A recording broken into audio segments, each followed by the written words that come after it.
জাহিদ হাসান বলেছেন, যে সমস্ত সুদী ব্যাংকের ইসলামিক উইন্ডো আছে সেখানে শরিয়া বোর্ড দিয়ে ইসলামী ব্যাংকের মতো সকল কাজ করা হয় সেপারেটলি আমার জানা মতে।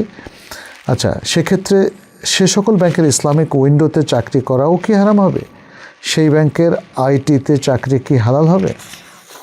আচ্ছা, এখানে আপনি যে প্রশ্নটা করেছেন তার দুটো দিক আছে।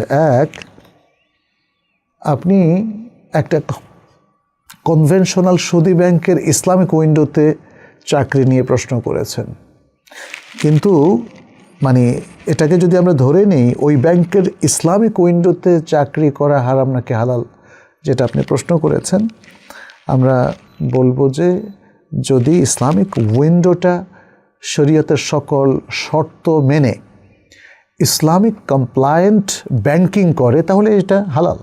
এই ব্যাংকিংও হালাল এবং এই ধরনের উইন্ডোতে চাকরি করাও হালাল। আমরা বলেছি যদি তারা ইসলামিক কমপ্লায়েন্ট ব্যাংকিংটা করে। আর যদি তারা সেটা না করে তাহলে তো সেটা আপনাকে দেখতে হবে যে তারা সেটা করছে না, ফলে সেখানে আপনি জয়েন করবেন না।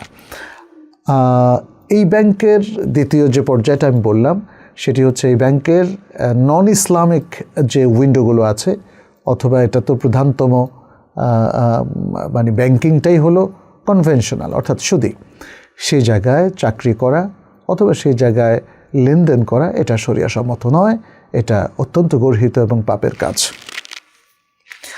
আপনি বলেছেন এই ব্যাংকের আইটিতে কাজ করা যাবে কিনা। এই ব্যাংকের আইটি মানে আমি কনভেনশনাল বিষয়টা আমি বুঝবো। আপনি যদি ইসলামিক উইন্ডোর আইটি বিভাগে করেন তাহলে ওকে, আর যদি কনভেনশনাল জায়গায় আপনি কাজ করেন তাহলে তো ওই ব্যাংকে কাজ করার মতোই।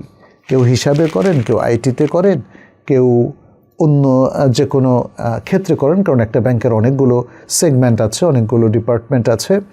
যেখানেই আপনি করেন না কেন সুদী সিস্টেম অ্যালাউড না, ফলে সুদী ব্যাংকেও চাকরি হালাল নয়।